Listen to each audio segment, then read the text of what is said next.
السلام عليكم ورحمة الله وبركاته. وعليكم عليكم السلام السلام ورحمة والرحمة. الله وبركاته. Bismillahirrahmanirrahim. Louvado seja Allah, o Senhor do Universo, que a paz esteja sobre o profeta Muhammad, sallallahu alaihi wasallam, seus companheiros, seus seguidores, até o dia justo final. Hoje, inshallah, vamos falar sobre al-bid'ah. O que significa al-bid'ah? A palavra bid'ah na língua árabe significa inovação. O que significa inovação? Pois dos nomes de Allah, al-Badi'a, dos atributos de Allah, glorificado seja, al-Badi'a. E o que significa al-Badi'a, dos atributos de Allah? Mesma raiz, origem da palavra bid'a. Eu já expliquei para vocês antes que é língua árabe e língua de raiz, ou seja, qualquer palavra parecida com outra, com certeza tem o mesmo significado, certo? A gente falou que tem palavras, por exemplo, que a origem dela 3 letras, outra palavra que a origem dela 4 letras, 5 letras. Então, qualquer palavra que você vai ver em árabe, você pode pesquisar o que significa esse raiz. Então, bid'a, badi'a, tem a mesma raiz. Ba, da, ain. Essas 3 letras. A letra ba, e a letra dal, e a letra ain. Certo? Então, se você vai abrir o dicionário, por exemplo, o Maqayis ibn Faris, ou qualquer dicionário árabe, você vai encontrar que essas três letras na língua árabe, a letra ba, junto com dal, junto com ain, quando você encontra essas 3 letras, dá o significado de novo, algo novo. Dos nomes de Allah al-Badi'a, o que significa o nome de Allah al-Badi'a? الذي خلق الأشياء وأحدثها على غير مثال سابق. Aquele que criou, inventou as coisas sem seguir um exemplo ou modelo predefinido. Geralmente, o engenheiro, para fazer alguma coisa, ele tem um modelo, ele tem que achar um modelo, tem que, até as pessoas que fazem desenho de imagem, logo, marcas, então, o que é a primeira coisa que eles fazem? Eles têm que fazem algo chamado alimentação visual, ou seja, eles têm que pesquisar, por exemplo, está fazendo, sei lá, logo para uma marca específica, então você vai ver muitas imagens, muitas fotos, vai pesquisar na internet para ter uma ideia, aí você consegue fazer essa ideia. Assim, nesse caso, você não é badi'a. Por quê? Porque você seguiu um modelo, você não inventou do zero, você pegou uma ideia para lá, uma ideia, aí você conseguiu fazer sua própria ideia. Então, quando você faz sua coisa baseado nas outras coisas, certo? Se beneficiando das outras coisas. Isso nos chama badi'a. Só que Allah é badi'a. O que significa badi'a? Tudo que Allah fez é badi'a. Olha, tudo que Allah subhanahu wa ta'ala fez não tem, yani, subhanallah, olha a nossa criação. Subhanallah, a forma que Allah nos criou antes de nós, yani, não existia alguém parecido com a gente, a forma que Allah subhanahu wa ta'ala criou os animais, a forma que Allah criou o universo, tudo isso Allah subhanahu wa ta'ala fez sem seguir um modelo, por exemplo, predefinido, algo assim, certo? Então isso que se chama badi'a. Badi'a inventa as coisas sem ter um igual, sem ter um exemplo, sem seguir um exemplo, certo? Então isso que se chama o nome de Allah al-Badi'a. Só que hoje a gente não vai falar sobre o nome de Allah al-Badi'a. A gente vai falar sobre bid'ah. O que é bid'ah? Inovação na religião. A gente somente estava mostrando a ligação entre essas 3 letras, ba, dal, ain, que dá a ideia de algo novo. Então, as 3 letras na língua árabe, ba, dal e ain, dão o significado do algo novo. Então, vocês entenderam a primeira coisa na língua árabe, o que significa as 3 letras ba e dal e ain? Entenderam? Tá entendido? Perfeitamente. Então, depois, inshallah, qualquer palavra na língua árabe que você vai encontrar essas 3 letras, ba, dal, ain, você já sabe o significado. E tem que ser em ordem. Se você vai colocar ain antes de ba, antes de dal, vai dar outro significado, certo? Então, a gente hoje vai falar sobre bid'ah, e a gente falou bid'ah de uma forma bem resumida, inovação na religião. Não entendi também o que é inovação na religião. Sempre você escuta alguém falando, isso aí é bid'ah, isso aí não pode, isso aí é haram. O que é bid'ah, exatamente? Bid'ah de uma forma bem simples, bem resumida, quando você vai inventar algo na religião sem ter evidência do Coran ou dos ditos autênticos do profeta Muhammad, sallallahu alaihi wasallam, certo? Ou seja, Allah subhanahu wa ta'ala nos ordenou seguir os passos do profeta Muhammad. Por quê? Para que Allah aceitar nossas ações, as ações precisam ter duas condições. Então, para que Allah aceitar nossas ações, precisamos ter duas condições. Essas ações precisam ter de duas condições. A primeira, sinceridade, e a segunda, estar em conformidade. O que é sinceridade? Você está fazendo isso somente por Allah subhanahu wa ta'ala. Está fazendo aquilo somente por Allah subhanahu wa ta'ala.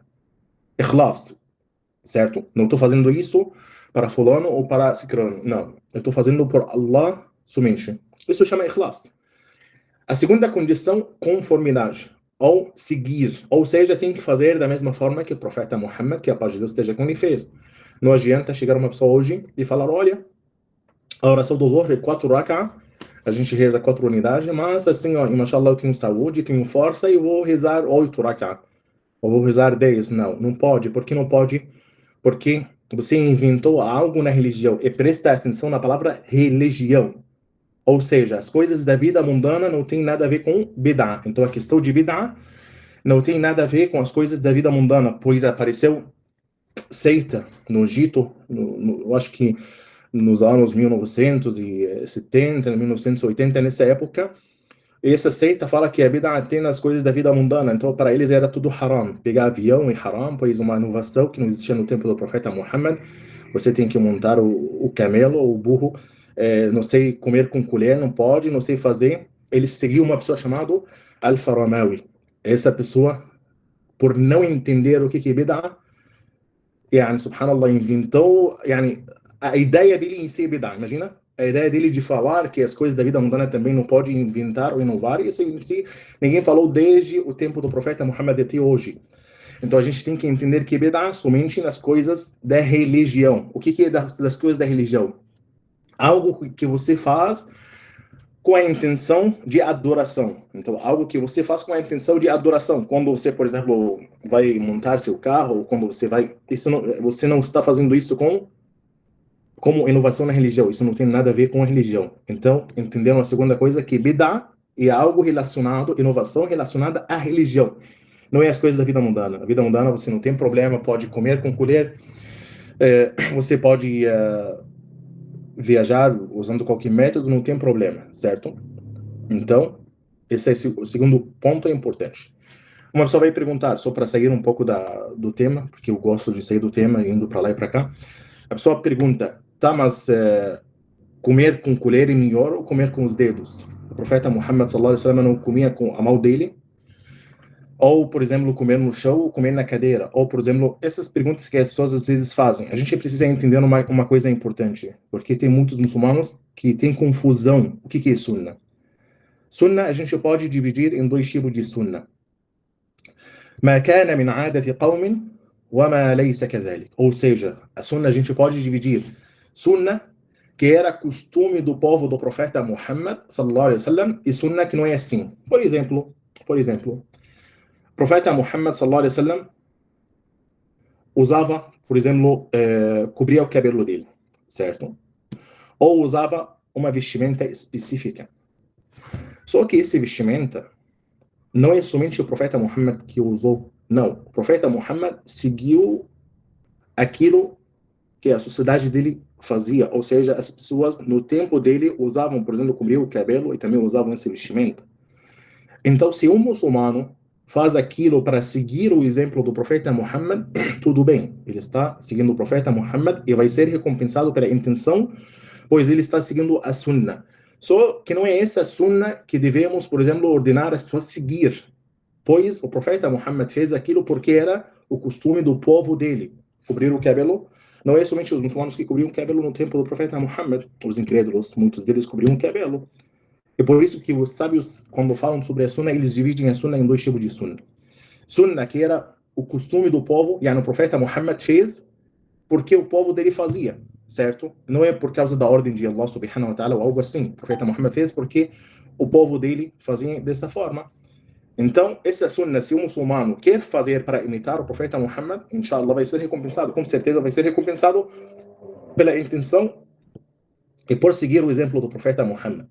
Mas como que a gente falou, não é essa sunna que você vai fazer uma khutbah ou sermão ou dando aula, ordenando as pessoas a seguir essa sunna. Vocês têm que comer com as mãos, ou vocês têm que, por exemplo, não é esse tipo de sunna que você ordena as pessoas a fazer. Tem outra sunna que o profeta Muhammad sallallahu alaihi wasallam fez por causa da religião, porque Allah ordenou ele fazer. Por exemplo, mesmo que as pessoas dele estavam fazendo, mesmo que o povo no tempo dele estavam fazendo, mas tem uma ordem religiosa. Por exemplo, muita sunna que o profeta Muhammad sallallahu alaihi wasallam fazia, tipo as orações voluntárias que o profeta Muhammad fazia, essas são sunna que a gente tem que seguir e tem que ordenar as pessoas a seguir, certo? E a gente tem que explicar uma outra coisa importante. As pessoas pensam, por que sunna? Então, pode fazer ou não pode fazer? Não, peraí, vou explicar para vocês. Que também as pessoas têm confusão enquanto o que é sunna. As pessoas acham que sunna é voluntária. Não, peraí. Tem dois tipos de sunna, certo? Sunna confirmada, que o profeta Muhammad sallallahu alaihi wasallam fazia na maioria das vezes. Yani, fazia, o que significa fazer na maioria das vezes? Yani, talvez na vida dele ele deixou 2, 3, 4 vezes, talvez ele deixa uma vez por mês, mas na maioria das vezes ele fazia. Isso chama sunna confirmada, ou seja, o muçulmano tem que fazer na maioria das vezes. Se ele deixa de fazer uma vez, 2 vezes, 3 vezes, não tem problema, certo? Não tem problema, porque o profeta Muhammad fazia na maioria das vezes. Isso chama sunna muakkada, sunna confirmada. Por exemplo, a sunna que a gente faz nas orações, tem alguma sunna confirmada. Por exemplo, depois da oração do Maghrib, o profeta Muhammad fazia 2 rak'ah de sunna. Essa sunna é confirmada. O profeta Muhammad, sallallahu alaihi wasallam, na maioria das vezes não deixava.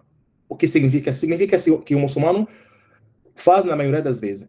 E para fazer na maioria das vezes. Wallahi pode deixar uma vez por mês, uma vez por semana, não tem problema. Mas não é para deixar na maioria das vezes. Isso que se chama sunna muakkada, sunna confirmada. Tem outra sunna, que é sunna não confirmada. Aí que acontece a confusão. A pessoa acha, muitas pessoas, muitos muçulmanos pensam que sunna não confirmada não é para fazer. Não. Sunna não confirmada significa que o profeta Muhammad sallallahu alaihi wasallam fazia, certo? Mas, e muitas vezes, o profeta Muhammad deixava de fazer. O que significa isso? Significa que o muçulmano não deveria fazer ou não deveria fazer essa sunna? Não. Porque tem uma regra no usul que se fala ما كان مستحبا بالأصل كان واجبا بالفرع. Se não me engano, se não falei alguma coisa errada. Ou seja, o que significa essa regra? Essa regra significa o que sunna, presta atenção, o que é sunna pela ordem do profeta Muhammad sallallahu alaihi wasallam ou pelas regras da religião, em outro caso poderia ser obrigatório. Yani, eu vou explicar para vocês. Por exemplo, visitar os doentes. Visitar os doentes, sunna não é confirmada. Ou seja, wallahi, se você tem alguém doente, é sunna você visitar, certo? Não é obrigatório você visitar o doente. Mas, a gente falou, isso é sunna não confirmada. Mas, isso significa que você pode viver a vida toda sem visitar um doente. Não. Pelo menos tem que fazer uma vez. Então, para resumir, sunna não confirmada, pelo menos tem que fazer uma vez, 2 vezes na sua vida. Yani, tem que fazer algumas vezes na sua vida. Sunna não confirmada não significa que você não faz e pronto, porque não é confirmada. Não, tem que fazer pelo menos uma vez ou 2 vezes, algumas vezes na sua vida. Ou seja, se um muçulmano nunca visitou o doente na vida dele, falando que isso aí é sunna, não é algo obrigatório, não, ele está errado, ele está culpado, ele tem que visitar pelo menos algumas vezes na vida dele.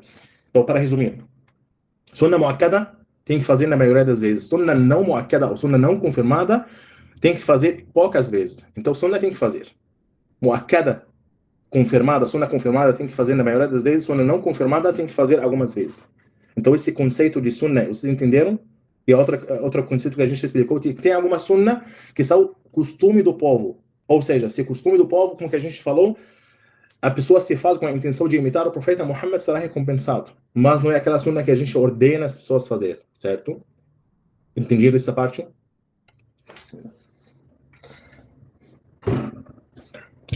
Perfeito, alhamdulillah. Então, vamos voltar para o nosso assunto que é bid'ah. A gente falou que bid'ah é inovação na religião. Falamos que temos a obrigação de seguir a sunna, a maneira, o jeito do profeta Muhammad sallallahu alaihi wasallam para fazer as coisas. O profeta Muhammad, que a paz de Deus esteja com ele, explicou que depois da morte dele, أنه سيكون اختلافا كثيرا فإنه من يعش منكم فسيرى اختلافا كثيرا. O profeta Muhammad, que a paz de Deus seja com ele, disse: quem vai viver depois de mim vai ver اختلاف, muita divergência, muitas opiniões. E o profeta Muhammad sallallahu alaihi wasallam deu conselho dizendo: فَعَلَيْكُمْ بِسُنَّتِي, é para seguir minha sunna. Vocês têm que seguir minha sunna. Quem vai viver nessa época tem que seguir a maneira do profeta Muhammad sallallahu alaihi wasallam. Então, para a gente entender, a primeira coisa, sunna, temos que seguir, temos que fazer, não tem a escolha de fazer ou não fazer. Se é sunna confirmada, então tem que fazer na maioria das vezes. Se é sunna não confirmada, tem que fazer algumas vezes na sua vida. Não pode, yani, subhanallah, ficar a vida toda sem fazer essa sunna. Não, tem que fazer pelo menos algumas vezes na sua vida. O que é, yani, para dar para vocês um exemplo. Wallahi, chegou uma pessoa, por exemplo, e a gente sabe que antes da oração do Fajr, tem 2 rak'ah de sunna, yani, antes que a gente rezar a oração da alvorada, certo? A oração do Fajr, é recomendável fazer 2 rak'ah de sunna. No tempo do Al-Hassan al-Basri, um dos sábios do Islã, do At-Tabi'in, entrou uma pessoa na mesquita, ele, na hora do Fajr, ele fez 2 rak'ah voluntária, fez oração voluntária. Assalamu alaikum wa rahmatullah, assalamu alaikum wa rahmatullah. Levantou, fez mais 2. Levantou, fez mais 2. Aí a gente sabe que a sunna do Fajr somente 2, antes do Fajr. Então, Imam Al-Hassan al-Basri chamou ele e disse para ele que você está fazendo algo errado. Você não está rezando de acordo com sunna. A sunna do Fajr é somente 2 rak'ah. Então aquele homem disse algo muito bonito e muito importante. Disse para ele: Ya Aba Abdullah, o pai do Abdullah, a cunha dele. Awa yuhasibuna Allahu ala kathrati as-salah. Tu acha que Allah vai me castigar porque estou rezando muito? Olha, a gente fala isso, né? Então, olha como que é a resposta do Al-Hassan al-Basri, o sábio, quem tem conhecimento da religião. Então, o homem, na ideia dele, ele não está fazendo algo errado. Pelo contrário, Allah vai me castigar porque estou rezando demais, porque estou rezando muito, Allah vai me castigar. Então, Al-Hassan al-Basri ensinou ele, disse o que para ele?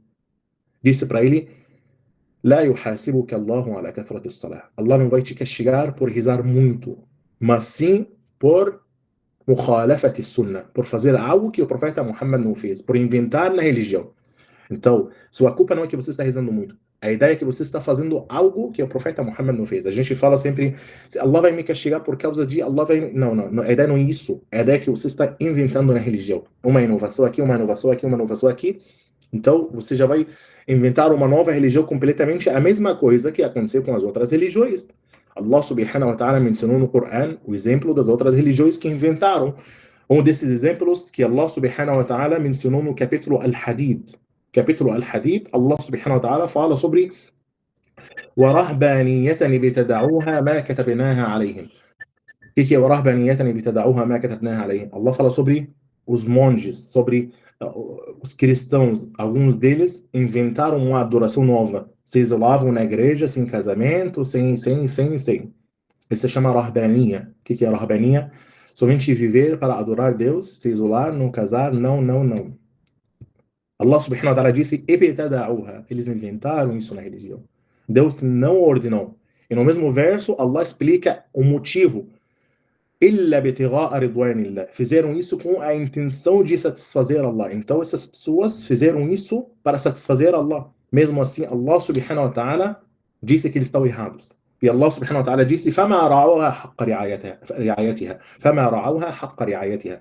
Mesmo eles que inventaram aquilo, eles não fazem isso da melhor forma. Yani, subhanallah, às vezes a gente quer inventar para satisfazer Allah, mesmo assim você não consegue fazer da forma correta. Então, o que é a forma correta? A forma correta, o que foi feito com sinceridade para Allah e o que foi feito de acordo com a sunna do profeta Muhammad. Não, mas é bonito aquilo que eles fizeram, é legal aquilo que eles fizeram, eles se isolam. Não, você não deve olhar dessa forma. Você deve olhar que eles inventaram algo que Allah subhanahu wa ta'ala não ordenou. Então, quando a gente vai adorar Allah subhanahu wa ta'ala, devemos adorar Allah da maneira que o profeta Muhammad nos ensinou. Se um homem, por exemplo, eu vou adorar Allah e inventar uma adoração chamada adoração de, sei lá, inventa um nome que eu vou ficar diariamente no sol 1 hora. Ao acordar da manhã cedo, ficar no sol 1 hora, E isso é uma adoração que eu busco a face de Allah com essa adoração. Não, é haram. Por que haram? Porque não pode buscar a face de Allah com aquilo que você está fazendo. Não tem base religiosa. Não, mas eu vou ficar no sol só para vitamina D. Não, não tem problema. Tudo bem, com essa intenção, tá fazendo algo para a vida mundana, não tem problema.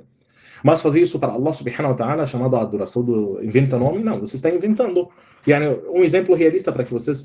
Um exemplo real, isso aconteceu no tempo do profeta Muhammad. Um homem, que o profeta Muhammad achou um homem parado no sol, certo? Parado no sol. E o profeta Muhammad perguntou por qual motivo ele está parado no sol. Então os companheiros disseram: homem, mensageiro de Allah, ele fez nadhr, fez promessa. Yani, se Allah subhanahu wa ta'ala vai me dar aquilo, ou se Allah subhanahu wa ta'ala, desculpa, se eu fiz aquilo, ou se eu fiz aquele pecado, por exemplo, eu vou me punir dessa forma. Ou se Allah subhanahu wa ta'ala me abençoar aquilo, eu vou agradecer a Allah dessa forma. Qual forma que ele inventou? Ou ficar parado no sol por um dia. Então o profeta Muhammad sallallahu alaihi wasallam estranhou e disse para ele que ele deveria se retirar do sol. Não é essa forma de adorar Allah subhanahu wa ta'ala. Certo? Então você quer agradecer a Allah. A gente sabe como muçulmanos como agradecer a Allah subhanahu wa ta'ala. Agradecer a Allah subhanahu wa ta'ala com as palavras de hamd, alhamdulillahi rabbil alamin. Agradecer a Allah subhanahu wa ta'ala fazendo o sujud e shukr. O profeta Muhammad sallallahu alaihi wasallam, quando queria agradecer a Allah, fazia uma sajda, um sujud. Quando o profeta Muhammad ficava feliz, fazia sujud. Então, agradecer a Allah através das adorações que Allah nos ensinou. Mas agradecer a Allah ficando no sol, certo? Não faz sentido. Mesmo a pessoa acha que não, mesmo o que você acha, não encaixa na religião isso, certo? Então não vem inventar na religião achando que assim você está adorando Allah. O exemplo dos 3 homens que foram até o mensageiro de Allah, sallallahu alaihi wasallam. 3 homens foram até o mensageiro de Allah, até a casa do profeta. Bateram na porta, o profeta Muhammad não está em casa. Quem está em casa? A esposa do profeta Muhammad, sallallahu alaihi wasallam, Aisha. E a gente sabe que Aisha, que Allah esteja satisfeito com ela, respondia muitas perguntas quando o profeta Muhammad, sallallahu alaihi wasallam, estava ausente. Então o primeiro deles disse para Aisha: enquanto eu fa'asumu wala aftir. Ou Aisha, yani, as pessoas primeiramente eles perguntaram sobre aquilo que o profeta Muhammad faz das adorações. Então Aisha explicou: o profeta Muhammad faz isso e aquilo das adorações. Então o homem disse: enquanto eu, amma ana fa'asumu wala aftir. Eu faço jejum sem quebrar o jejum. Yani, faço jejum sempre. Yani, todo dia estou fazendo jejum. Todo dia. E o segundo disse: wa amma ana fa'aqumu wala arqud. O segundo disse: enquanto eu rezo todas as noites. Se a noite tem 12 horas, eu rezo 12 horas sem descansar. Durante o dia também estou nas adorações, não descanso. Eu estou rezando dia e noite. E a terceira pessoa disse: wa amma ana fala atazawwaju nisa. O terceiro disse: enquanto eu não caso com as mulheres. Eu somente não vou casar. Eu vou viver minha vida somente para Allah sem casar. Foram embora. Quando o profeta Muhammad sallallahu alaihi wasallam voltou para casa, a esposa do profeta Muhammad, Aisha, narrou aquilo que aconteceu, que chegou 3 homens, um disse. O profeta Muhammad sallallahu alaihi wasallam disse para seus companheiros, disse: amma ana, enquanto eu, quem está falando é o profeta Muhammad, amma ana, enquanto eu, fa'asumu wa aftir. Eu faço jejum e quebro o jejum. Um dia faço jejum, um dia quebro o jejum. Faço jejum quinta e segunda. Faço jejum 3 dias por mês. Sim, eu faço jejum e quebro o jejum. Wa amma ana fa'aqumu wa arqud. Enquanto eu rezo e descanso. Rezo durante a noite e descanso. Rezo durante o dia e descanso. Wa amma ana fa'tazawwaju nisa. Enquanto eu caso com as mulheres. Faman raghiba an sunnati falaysa minni. Quem segue outro exemplo que não seja minha sunna não faz parte da nossa comunidade, da nossa nação. Não faz parte dos muçulmanos. Ou seja, devemos seguir o exemplo do profeta Muhammad. Mesmo você acha que aquilo que você está fazendo está adorando Allah. Não, estou adorando Allah. Não inventa na religião. Tem que adorar Allah da forma que Allah subhanahu wa ta'ala nos ensinou. Porque como que a gente falou, quando cada um faz inovação, fulano faz inovação, fulano faz inovação, no final a religião realmente vai mudar completamente. E o bom Islã, que é a mesma versão desde o profeta Muhammad sallallahu alaihi wasallam.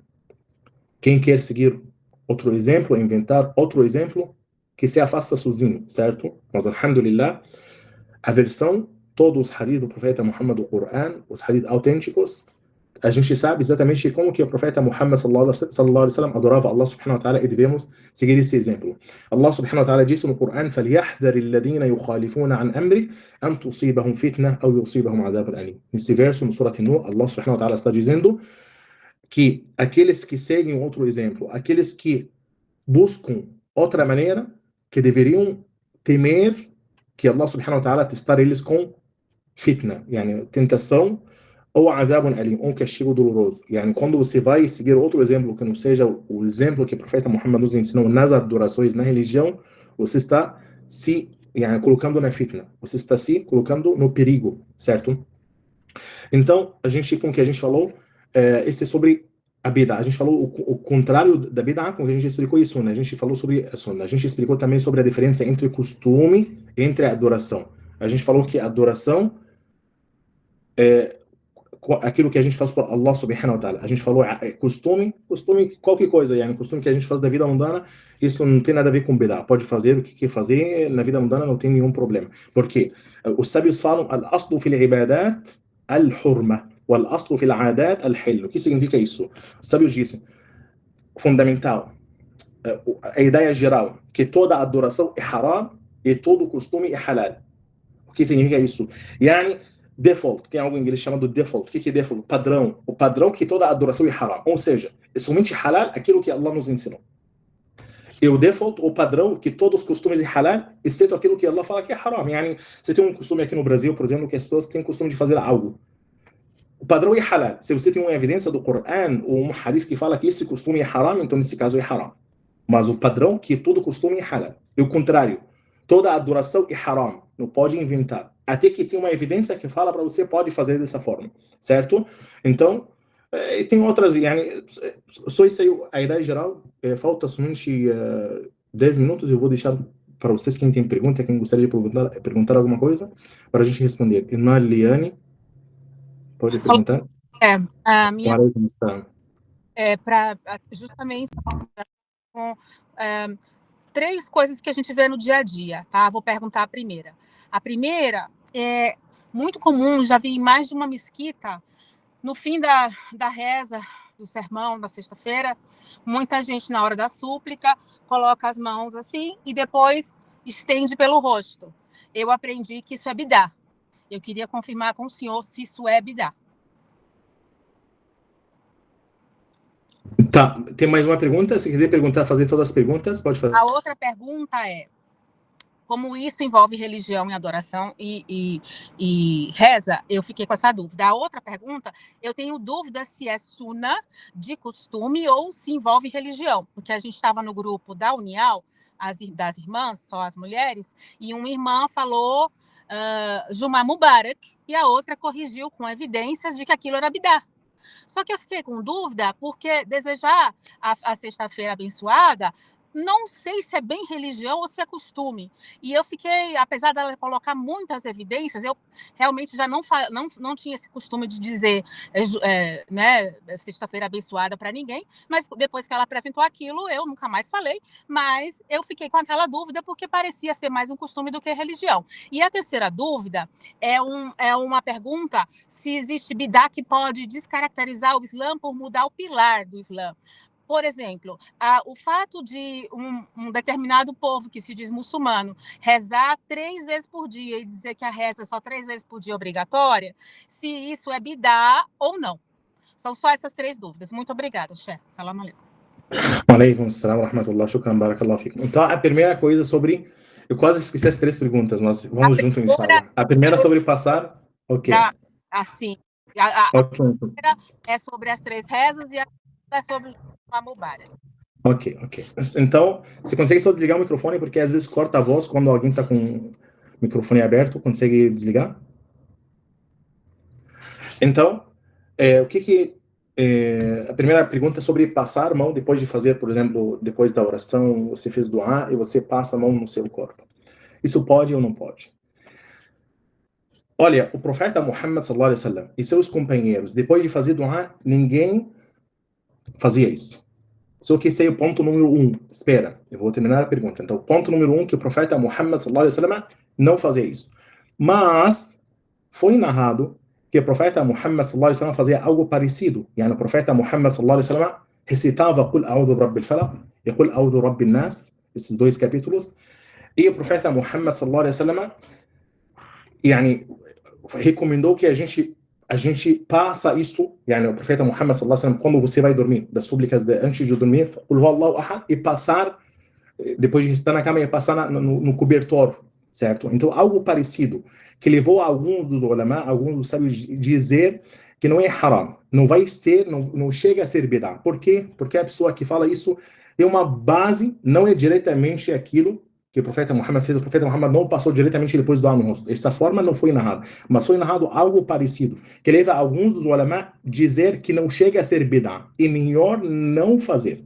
Mas se a pessoa faz com a intenção que o Corão e cura, ou com dua e cura, tudo bem, mas não chega a ser bid'ah. Mas, sim, vai encontrar alguns ulama que dizem essa forma é bid'ah, é melhor evitar. Então concordamos que é melhor evitar depois de dua. Quando faz isso depois de dua, é melhor evitar.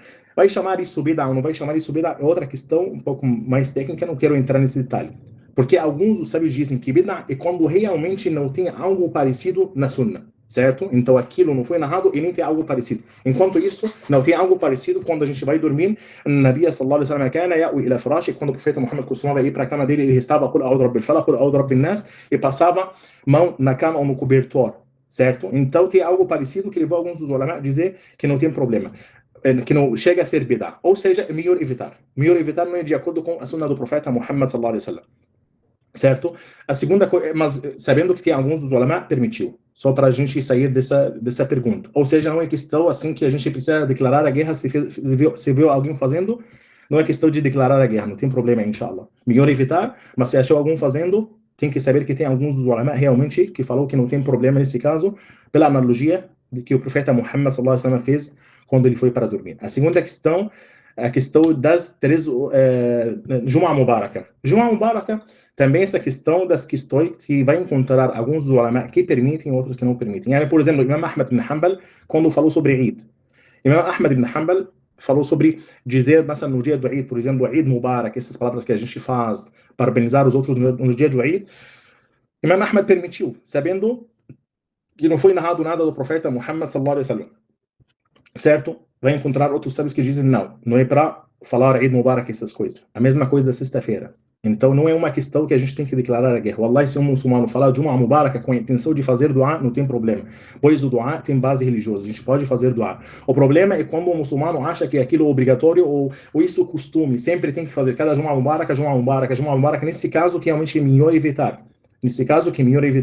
Certo? Mas se uma pessoa fala Jumu'ah Mubaraka uma vez com a intenção de fazer dua, não tem problema, porque o dua em si tem base na religião. O dua em si tem base na religião, certo? E foi narrado que o profeta Muhammad sallallahu alaihi wasallam fez dua muitas vezes, então aquilo tem base na religião, certo? O problema é quando especificar com tempo e vira costume. Sempre antes da sexta-feira eu mando Jumu'ah Mubaraka, Jumu'ah Mubaraka, Jumu'ah Mubaraka. Nesse caso não pode. Mas se o muçulmano, por exemplo, encontrou contra um muçulmano e falou para ele Jumu'ah Mubaraka, que Allah subhanahu wa ta'ala abençoe a sua sexta-feira, é haram? Não. O muçulmano pode fazer dua para outro muçulmano, não tem problema. O problema é quando vira costume e sempre, aí nesse caso que a gente fala, não, realmente pode ser bid'ah, certo? Então, isso aí, a segunda questão de Jumu'ah Mubaraka.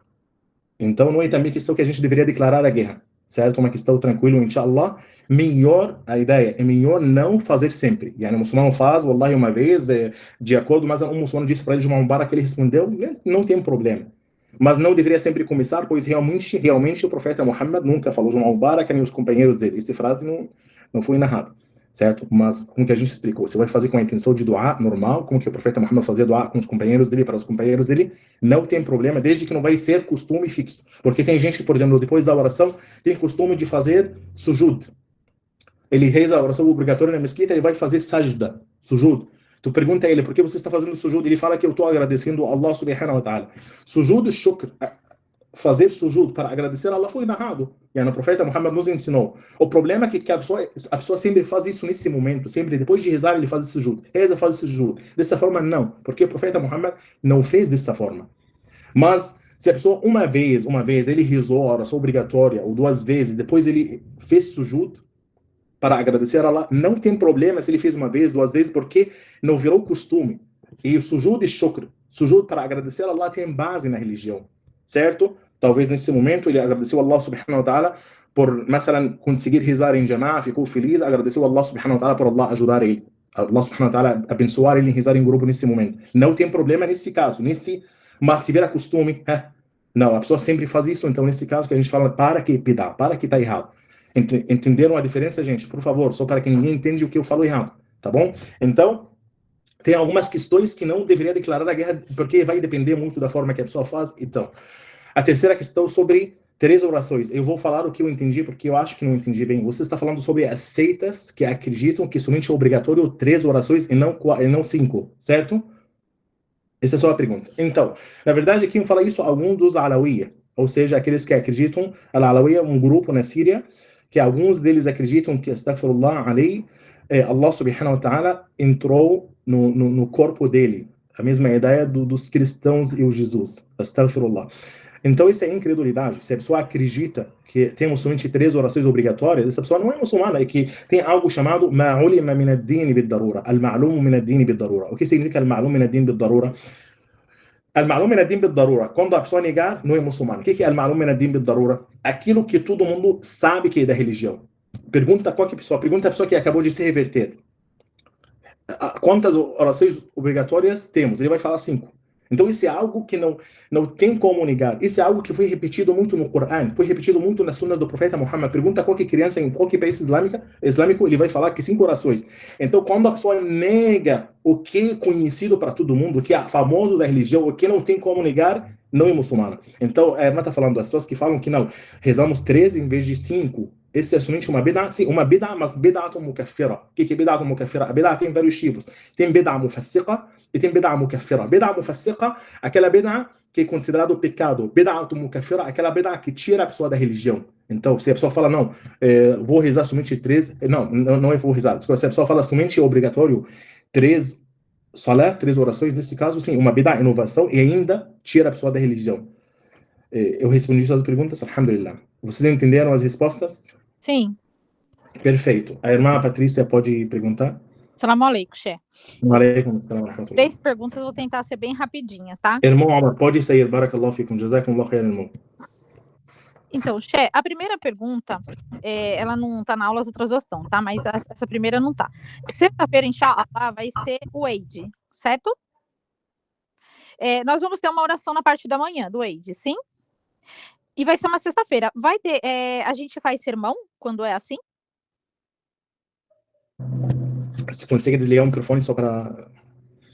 Então, a irmã fez uma pergunta sobre quando vem a oração da sexta-feira junto com o Eid. Isso aconteceu no tempo do profeta Muhammad, sallallahu alaihi wasallam.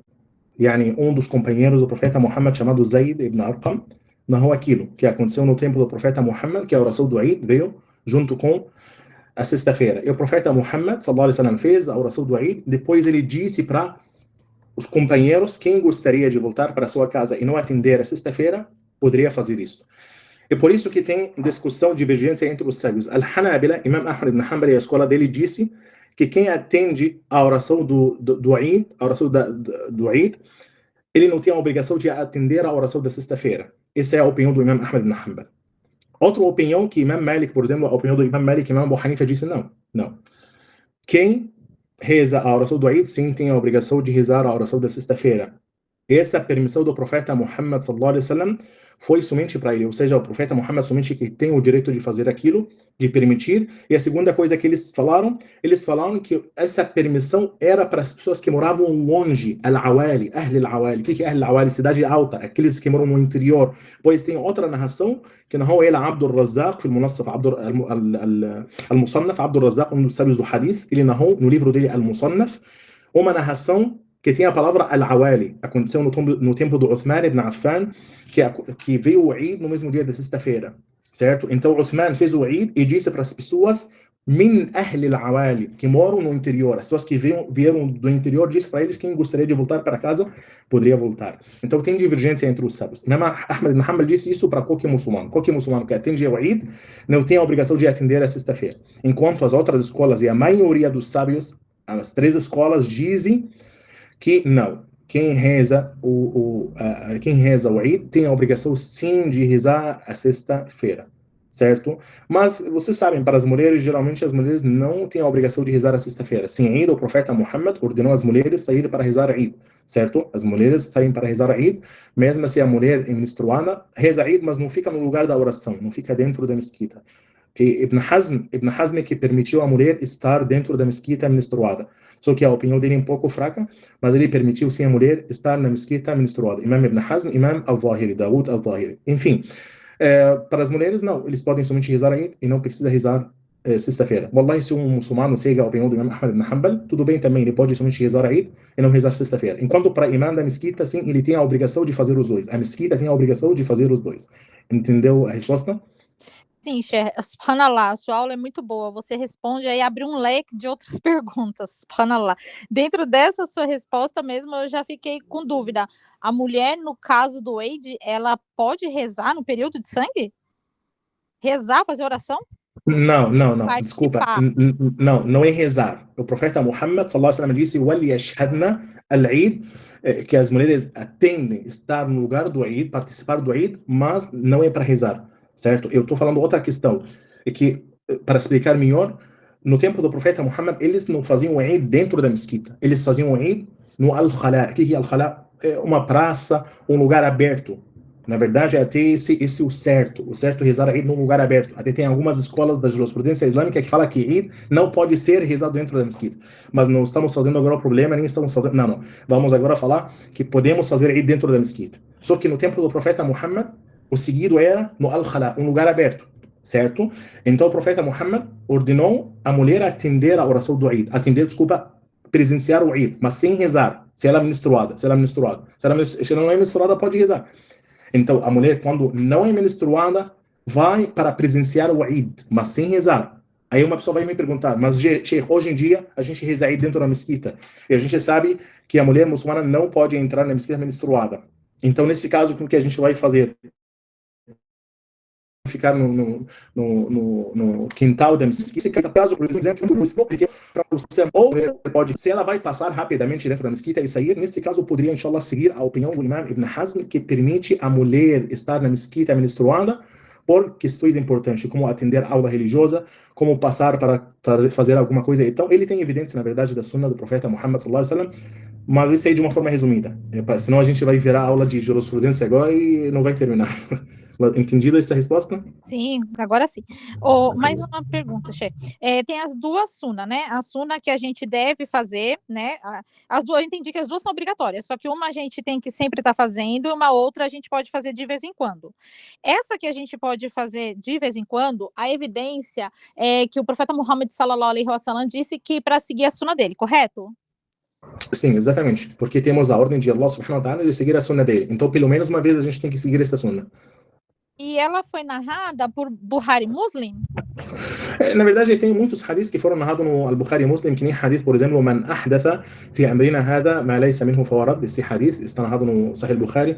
Também tem um hadith que Imam Muslim narrou, man sanna fi al-Islam sunnatan hasana falahu ajruha. Mas esse hadith fala de outra parte. Ou seja, sim, tem alguns hadiths que foram narrados no Al-Bukhari e Muslim que falam sobre... Até antes do Al-Bukhari e Muslim, tem dentro do Coran, tem no Surat Al-Hashr, um verso em que Allah subhanahu wa ta'ala fala وَمَا آتَاكُمُ الرَّسُولُ فَخُذُوهُ وَمَا نَهَاكُمْ عَنْهُ فَانْتَهُوا. Que o profeta Muhammad sallallahu alaihi wasallam oferece ou nos ensina, a gente tem que fazer aquilo, certo? O que o profeta Muhammad sallallahu alaihi wasallam fala ou faz, a gente tem que seguir. وَمَا نَهَاكُمْ عَنْهُ فَانْتَهُوا. E que ele está proibindo, a gente tem que não fazer. Então no Coran tem versos que ordenam os muçulmanos seguir a sunna.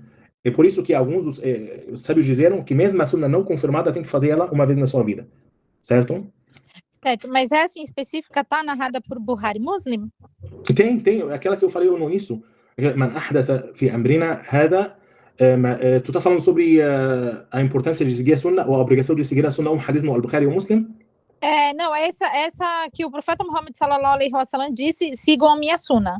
Isso é um hadith. فعليكم بسنتي. Sim, esse aí no Al-Bukhari Muslim. فعليكم بسنتي وسنة الخلفاء الراشدين المهديين من بعد. Sim. Esse hadith متفق عليه. Ou seja, não é li Al-Bukhari, não é li Muslim. Certo. E a minha última pergunta é se tem assim uma forma resumida da gente ter condições de sunna, por exemplo, igual você falou, as condições da adoração. E tem alguma forma da gente ter as condições da sunna? Porque uma seria, né, como o profeta Muhammad sallallahu alaihi wasallam nos passou. E tem mais alguma condição ou é só essa mesmo? Eu não entendi bem como é que é a condição.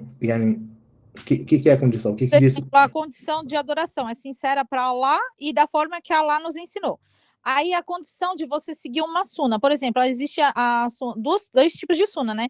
Se teria também condições para você seguir a suna. Olha, eu acho que não entendi muito bem a sua pergunta, mas não, condições para seguir a sunna como que a gente explicou. Temos a obrigação de seguir a sunna do profeta Muhammad, na maioria das vezes, ou na minoria das vezes, dependendo. Se a sunna é confirmada, então na maioria das vezes temos que seguir. Se não é confirmada, então pelo menos uma vez ou duas vezes temos que seguir. Mas condições, eu não entendi muito bem, mas não.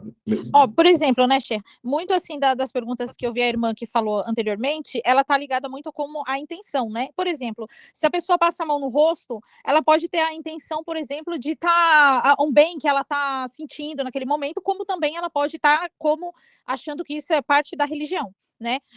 Vários tipos assim de coisas que eu vejo tá ligado muito à intenção. Por exemplo, teve uma vez uma irmã que falou assim, porque passam a mão na pedra da Kaaba, isso é bidá, porque ficam como se fosse também adorando Allah, passando. Mas também, se a gente olhar para um outro lado, pode ser que a pessoa tá tão emocionada que ela tá próxima a uma pedra, que o profeta Muhammad sallallahu alaihi wasallam explicou, né, sobre aquela pedra, inclusive ele esteve com aquela pedra, mas sem aquela idolatria, mas uma emoção. Por exemplo, tem pessoas que chegam na Kaaba, ela tá emocionada, não é que ela tá idolatrando a casa, né? Mas ela tá emocionada com aquela situação.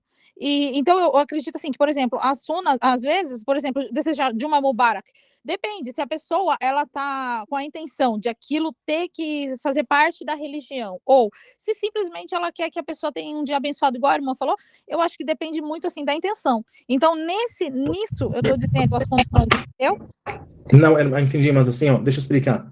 Não é de acordo com a intenção. Eu falei o seguinte, se aquilo tem base religiosa, então vai depender muito da intenção da pessoa. Ou seja, Juma Mubaraka, se a pessoa fala com a intenção de fazer doar, súplica tem base religiosa, então não tem problema nesse caso, desde que a pessoa não faça sempre que vira costume.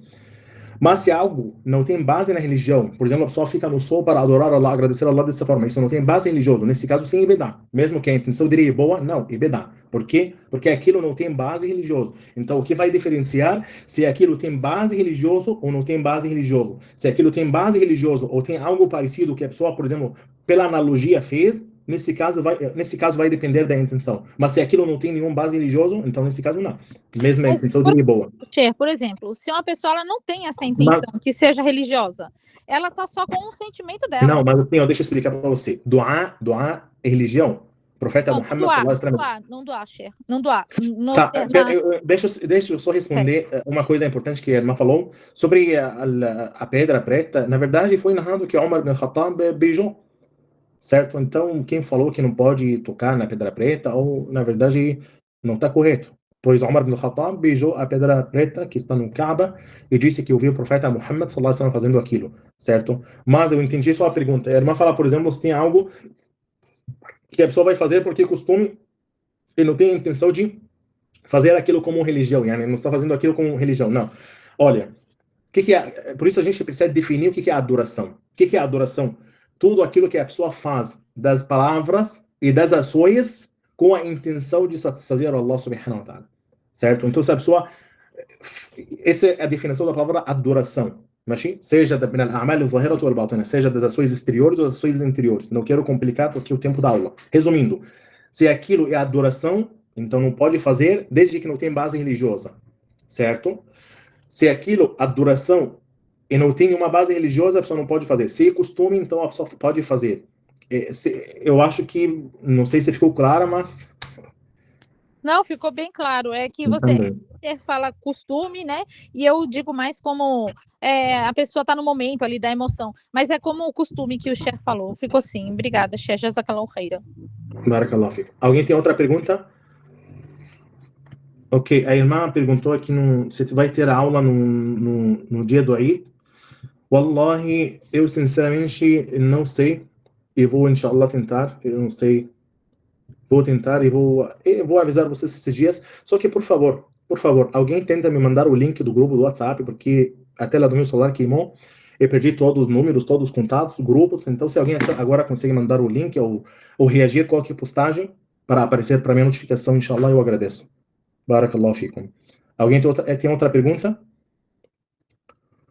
Shukran. Tudo bem, tudo bom, tudo bom. Jazakumullahu khairan. Barakallahu fikum. Assalamu alaikum wa rahmatullahi wa barakatuh. وعليكم السلام ورحمة الله وبركاته. جزاك الله خيرا. وعليكم السلام ورحمة الله وبركاته. وعليكم السلام ورحمة الله وبركاته. Wa alaikum salam wa rahmatullahi wa barakatuh.